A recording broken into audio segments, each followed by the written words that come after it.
चलिए अब कुछ रेगुलेटर्स हैं ना, इसको बोलते हैं हम इंफॉर्मेशन रेगुलेटर।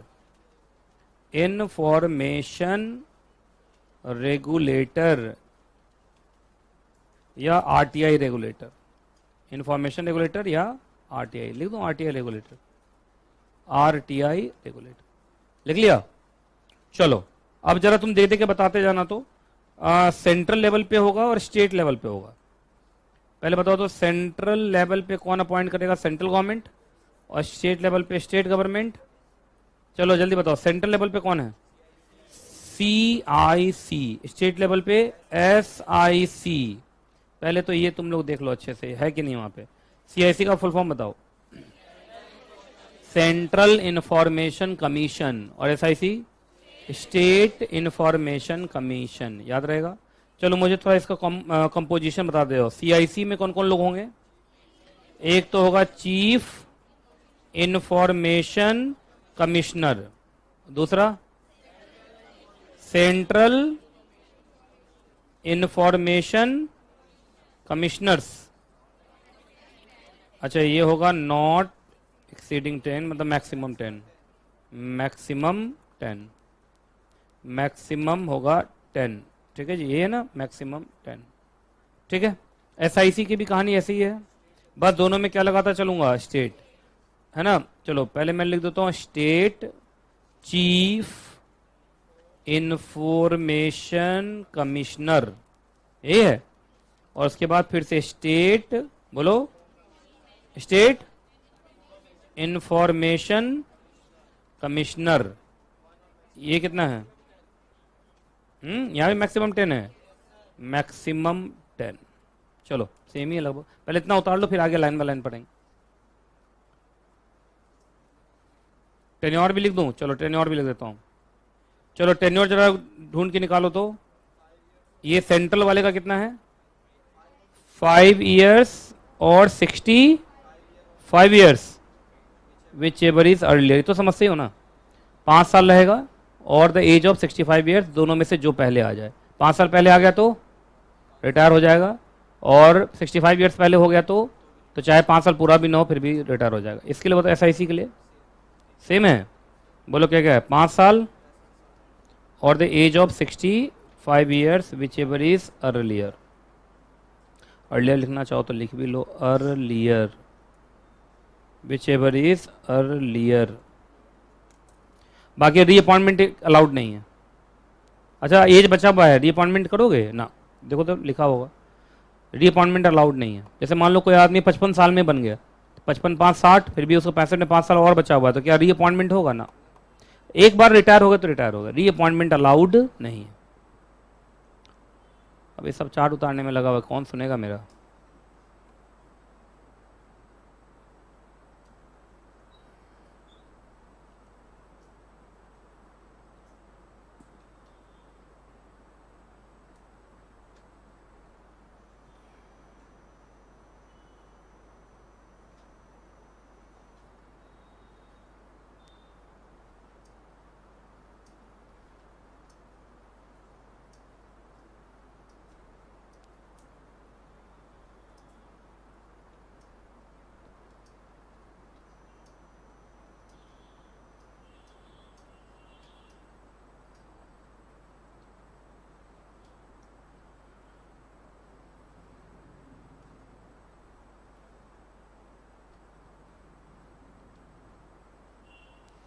एक बच्चे का पूरा ईमेल आईडी नाम हो गया उसका, ऋषभ तोमर। पूरा ईमेल आईडी के नाम से नाम आया है इसका, तो नाम बोलने में मेरा हालत खराब हो जाएगा। D2H वाले बच्चे सब, कैसा लग रहा है फिजिक्स की क्लास है? उन लोगों को तो लग रहा हो फिजिक्स पढ़ा रहा हूं, कोई आंसर ही नहीं कर रहा है वो लोग। D2H वाला बच्चा सब कहीं RTI एप्लीकेशन लगाने तो नहीं चला गया तुम लोग? चलो CIC SIC याद रहेगा तुम लोगों को? हटाओ ये सब, लिख लिया सब। अब लाइन बाय लाइन टैली कराता चलता हूं। ये सब रेगुलेटर्स हैं। क्या हैं? रेगुलेटर्स। जैसे IBC में रेगुलेटर कौन है? IBBI। ऐसे ही RTI के अंदर कौन है? CIC SIC। स्टेट लेवल पे, सेंट्रल लेवल पे CIC। याद रखो CIC SIC है। हटाओ, चलिए आ जाओ भाई। सबसे पहले सीआईसी को कौन बनाएगा भाई? Central government through NIOG. NIOG, NIOG का मतलब नोटिफिकेशन इन ऑफिशियल गजट, लिखा ही हुआ है, नोटिफिकेशन इन ऑफिशियल गजट, है ना। चलिए बताओ तो सीआईसी में कौन होगा? एक तो होगा चीफ इंफॉर्मेशन कमिश्नर, बाकी सारे क्या होंगे? सीआईसी, वही सेंट्रल इंफॉर्मेशन कमिश्नर, मैक्सिमम 10। अच्छा, इन लोगों का क्वालिफिकेशन है, ये क्या है? क्वालिफिकेशन कुछ नहीं, नॉर्मल है। Person of eminence in public life with wide knowledge and experience in law, science, technology, social service, management, journalism, mass media, administration, governance. ज़्यादातर इसमें कौन लोग आते हैं मालूम है? जो जर्नलिज्म सब होता है ना, वो लोग को ज़्यादा लेता है इसमें, है ना, क्योंकि इन्फॉर्मेशन से खेलते हैं 24 घंटे वो लोग। अच्छा पता, मीडिया वाला सब कौन होता है? इन्फॉर्मेशन से खेलता है ना, तो ज़्यादातर उसी बैकग्राउंड के लोगों को लेते हैं ये लोग। बाकी अच्छा, इनका जो ये जो है तुम्हारा सीआईसी तो बहुत ऊपर हो गया भाई, तो देखा सरकार से भी ऊपर है, क्योंकि सरकार के खिलाफ अपील जाता होगा। अरे सरकारी ऑफिस से तुमने क्वेश्चन पूछा, उसने जवाब दिया नहीं, तो इसका मतलब सरकारी ऑफिस से खिलाफ अपील होगा कहाँ? सीआईसी एसआईसी में। तो सीआईसी एसआईसी तो इसका मतलब सरकार के खिलाफ अपील सुन रहा है, तो क्या ये बहुत बड़े लेवल का हो गया ये? तो याद रखना, इनका अपॉइंटमेंट प्रेसिडेंट ऑफ इंडिया करेंगे। सरकार खुद करने लगे तो अपने आदमी को नहीं बैठा देगा वहाँ पे कि मेरे बारे में कोई भी क्वेश्चन पूछे ना तो तुम भी बोलना नहीं, ऐसे थोड़ी होता है। तो याद रखिएगा, सरकार के लोग नहीं होने चाहिए। तो प्रेसिडेंट ऑफ इंडिया किसके रिकमेंडेशन पे? एक कमेटी के रिकमेंडेशन पे। उस कमेटी का चेयरमैन कौन होगा? Prime minister. और एक और होगा लीडर ऑफ ओपोजिशन, और उसके बाद एक और यूनियन कैबिनेट मिनिस्टर। इस कमेटी में 3 लोग होंगे, 1 2 3, 3 लोगों की कमेटी बनेगी। वो कमेटी नाम रिकमेंड करेगी किसको? प्रेसिडेंट ऑफ इंडिया को। फिर प्रेसिडेंट ऑफ इंडिया अपॉइंट करेंगे सीआईसी। तो सीआईसी डायरेक्टली कहां से अपॉइंट हो रहा है? President of India. अच्छा, प्रेसिडेंट ऑफ इंडिया अपने मन से नाम दे रहे हैं या सिलेक्शन कमेटी? सिलेक्शन कमेटी में कौन कौन लोग हैं? 3 लोग, बोलो कौन? प्राइम मिनिस्टर हो गए चेयरमैन, लीडर ऑफ अपोजिशन और यूनियन कैबिनेट एक मिनिस्टर जो प्राइम मिनिस्टर नॉमिनेट करेंगे। इनका टेन्योर बता दिया था, 5 साल के लिए रहेंगे, और the age of 65 years which ever is earlier, जो पहले आ जाए रिटायर हो जाएंगे। एक बार रिटायर हो गए तो फिर से रीअपॉइंट नहीं हो सकते। एसआईसी का सब कुछ सेम सेम है, बस क्या लगाते रहना? स्टेट स्टेट स्टेट स्टेट, है ना। चलिए अब जल्दी बताओ हेडिंग। एक बात बताइए, जो इंफॉर्मेशन कमीशन हैं, चाहे वो सीआईसी हो या एसआईसी हो, जब हम इंफॉर्मेशन कमीशन बोलते हैं तो दोनों बोलेंगे ना, सेंट्रल लेवल पे सीआईसी और स्टेट लेवल पे एसआईसी। आप मुझे बताइए इनका क्या काम है? तो इनका 24 घंटे काम है क्या? सुनते रहने का। इधर देखो, ड्यूटी टू रिसीव कंप्लेंट, यही काम है, बस एक ही तो काम है, ड्यूटी टू रिसीव कंप्लेंट। जल्दी इसको टिक मारो, मोटा मोटा टिक मारो, ड्यूटी टू रिसीव कंप्लेंट। और ये सब है grounds for complaint. Grounds for complaint मतलब कंप्लेंट क्यों जाएगा इनके पास? ग्राउंड्स फॉर कंप्लेंट, तो इनके पास कंप्लेंट क्यों जाएगा बताओ? देखो, हाँ एकदम सही बोल लो, जब, है ना। मैंने बोला इनके पास कंप्लेंट क्यों जाएगा बच्चा? जब, सही बात है, जब 1 2 3 4 5 6 चीज हो। क्या हो? 1 2 3 4 5 6 चीज हो। पहला देखो, सरकारी ऑफिस को देख रहे हो, पीआईओ ही अपॉइंट नहीं किया, बताइए, पीआईओ अपॉइंट नहीं किया तो कहां से मिलेगा इन्फॉर्मेशन? तो क्या वो सीआईसी, सेंट्रल गवर्नमेंट का ऑफिस होगा तो सीआईसी, स्टेट गवर्नमेंट का ऑफिस होगा तो एसआईसी में चला जाएगा कंप्लेंट। यस। अच्छा, था पीआईओ था पर बोला नहीं दूंगा इन्फॉर्मेशन, क्या कर लेगा? तो कुछ नहीं करूंगा, जा रहा हूँ सीआईसी और एसआईसी। और ऐसे केस में भी नो रिस्पॉन्स। नो रिस्पॉन्स मतलब 30 दिन गुजर गए, उधर से कोई भी कीका कुका कुछ भी हुआ नहीं। अगला, फीस, 1 लाख रुपया फीस मांगा है 10 रुपये के बदले, तो कुछ ज़्यादा नहीं हो गया, है ना। चलिए, अच्छा इन्फॉर्मेशन जो दिया वो इनकम्प्लीट लग रहा है, उसको फॉल्स लग रहा है, मिसलीडिंग लग रहा है ना। जैसे हमने पूछा कि बताइए प्रधानमंत्री कितने बार विदेश गए, तो उधर से आंसर आया हाँ विदेश गए। अरे भाई क्या था ये? पूछे क्या, जवाब दे रहे हो क्या? ऐसे ही लोग घुमा फिरा के आंसर देते हैं लोग, क्योंकि उनको बताने का मन नहीं है। अगला, अच्छा, और एनी अदर मैटर जो तुमको दिक्कत, मतलब आरटीआई में तुमको दिक्कत आएगा, तुम कहाँ पहुंच जाओ? सीआईसी और एसआईसी, वो कंप्लेंट सुनेंगे। अच्छा, कंप्लेंट सुनने के बाद क्या वो इंक्वायरी भी करवा सकते हैं? और जब वो इंक्वायरी करेंगे तो माने क्या जाएंगे? जैसे वो क्या हो? Civil court. तो क्या सीआईसी एसआईसी के पास काफ़ी पावर है? यस। लगभग कोर्ट का पावर रख रहा है। किसका पावर रख रहा है? कोर्ट। कोई दिक्कत? 2 क्वेश्चन है, जल्दी जवाब दो।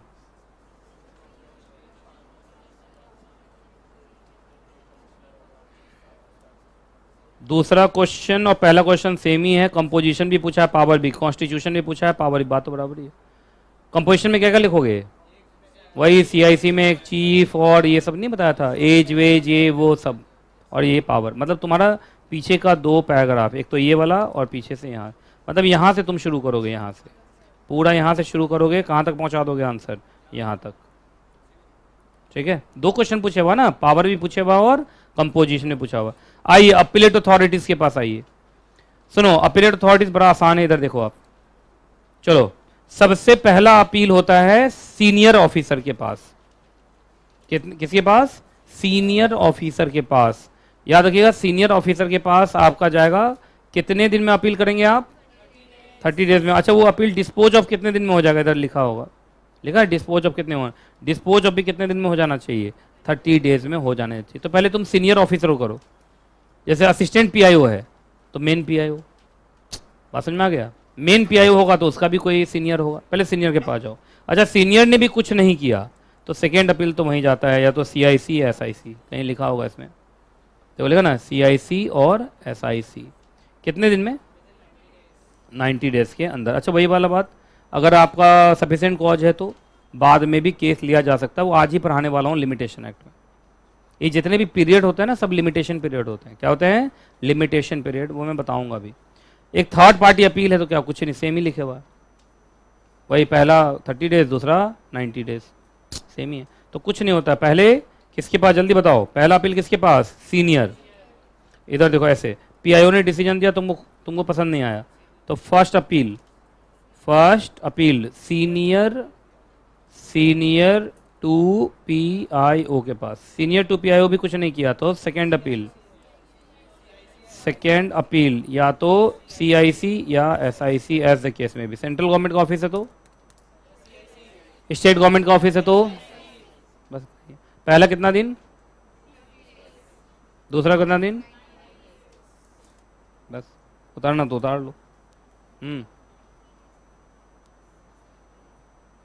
नहीं, 30 डेज में अपील कीजिए, एक और 30 डेज में वो डिस्पोज ऑफ कर देगा, है ना। 90 डेज तो नीचे लिखा है कि पीआईओ जब डिस्पोज ऑफ करेगा, फैसला सुनाएगा सीनियर पीआईओ, और तुमको पसंद नहीं आया तो तुम 90 डेज में अपील कर सकती हो। नहीं, 60 डेज नहीं, प्रॉपर 90 डेज। चलिए हटाऊं।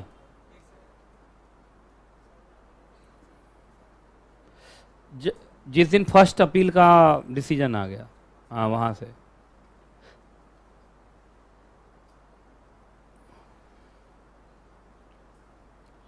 अपील तो तुम तभी करोगे ना जब डिसीजन आएगा पिछले का डिसीजन आया, 90 डेज है तुम्हारे पास।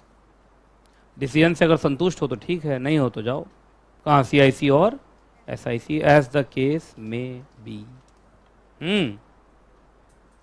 कहाँ 45 डेज है? कहाँ पे 45 डेज कहाँ देख रहे हो?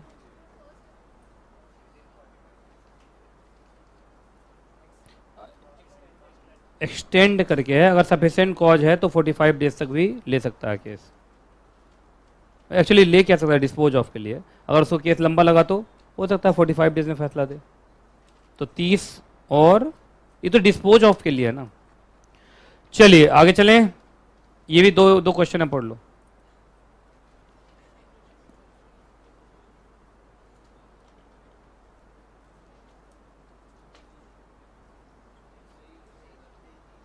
पहला वाला जो है वो आसान क्वेश्चन है, दूसरा वाला देखिए आंसर दोनों का सेम ही है लेकिन क्वेश्चन पूछने का तरीका अलग अलग है। सेकेंड वाला आ जाए तो बच्चा बोलेगा केस आ गया, केस थोड़ी है, सिंपल है। अब इतना तो तुमको एग्जाम में जाके ही समझना पड़ेगा, मुझे कैसे पता कि क्या एग्जाम में क्वेश्चन पूछने वाला है, तो ये काम तो तुमको करना पड़ेगा।